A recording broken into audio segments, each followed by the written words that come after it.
Reverto a sensibilisé plus de 120 000 personnes sur les sujets du sexisme, du harcèlement, du burn-out, des discriminations, et ceci grâce à un outil, la réalité virtuelle.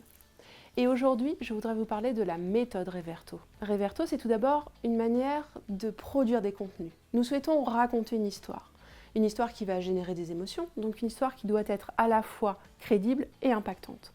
Pour cela, nous allons sur le terrain, nous allons à la rencontre des salariés, nous croisons leurs témoignages, nous vivons leur quotidien, bref, nous construisons un scénario qui est systématiquement basé sur des faits réels. Notre processus d'écriture est lui aussi soumis à une méthodologie assez précise. Nous avons un processus itératif, nous nous entourons d'experts du sujet et donc l'objectif à la fin est bien d'aboutir à cette histoire crédible et impactante.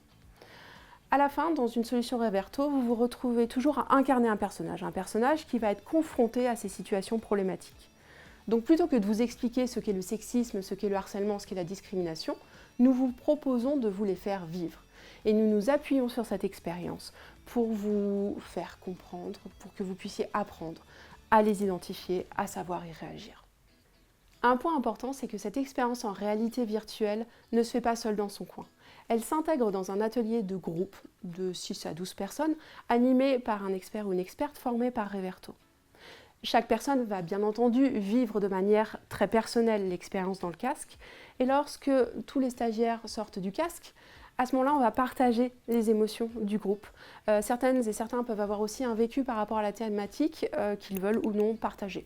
En tout cas, le facilitateur ou la facilitatrice s'appuie sur tout un panel d'outils pédagogiques qui ont été conçus en même temps que la solution en réalité virtuelle pour libérer la parole, pour ancrer aussi les connaissances théoriques qu'on souhaite apporter, par exemple ce que dit la loi, qui sont les interlocuteurs dédiés, etc.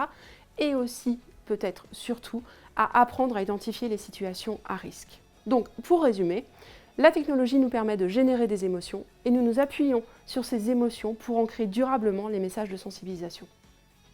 Dernier volet de la méthode Reverto, la mesure d'impact. À chaque action de sensibilisation, nous mesurons concrètement l'impact qu'elle a eu sur les apprenants grâce à des quiz, anonymes bien sûr, distillés tout au long de l'expérience en réalité virtuelle.